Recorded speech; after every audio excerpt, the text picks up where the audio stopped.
الحمد لله رب العالمين الذي له ميراث السماوات والأراضين والصلاة والسلام على سيد الأنبياء والمرسلين الذي جعل الفرائض نصف الدين وعلى آله وأصحابه أجمعين.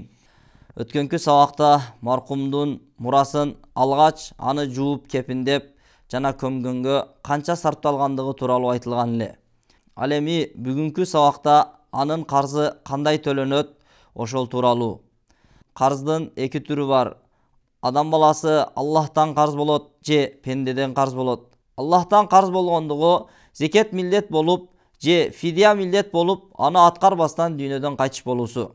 Ал эми пендеден карз болгондугу бир адамдан машине же үй же акча кандайдыр бир нерсени карзга алуусу. Эгерде маркум мураскорлоруна мага ушунча зекет милдет болгон же мага ушунча фидия милдет болгон деп мураскорлоруна осият кылбай кеткен болсо, анда анын мураскорлоруна анын калтырып кеткен мурасынан анын зекетин, фидиясын аткаруу милдет эмес.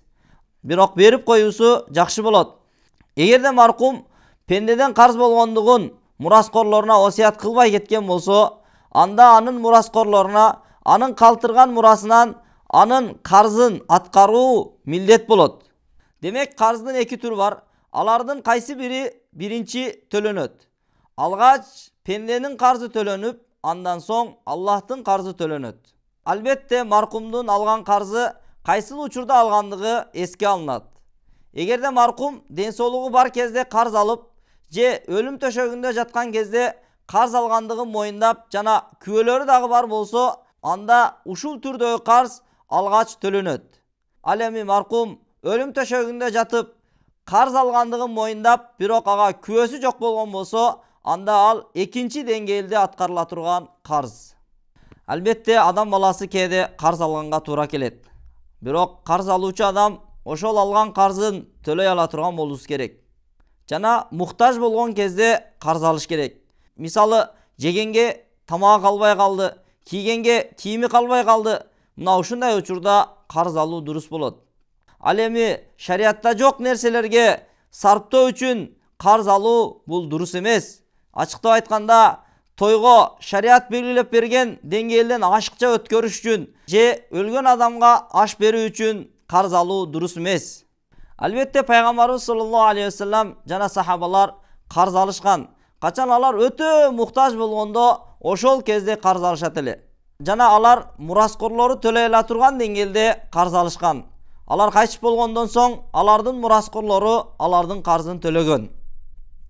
Ошондой эле пайгамбарыбыз саллаллаху алейхи ва салламдын хадисинде келет: Ан Аиша радhiyallahu anha anna Rasulullah sallallahu aleyhi ve sellem kana yad'u fi s-salati Allahumma inni a'udhu bika minel ma'thami vel maghrami.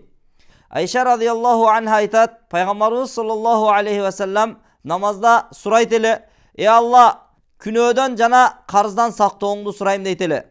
Бир адам сурады: Ey Allah'ın elçisi, siz эмне үчүн карздан сактоосун Аллах Тааладан көп сурайсыз?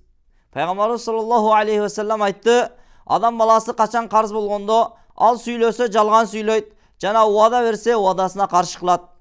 Ошондуктан адам баласы эч бир зарылчылыксыз карз албоосу керек.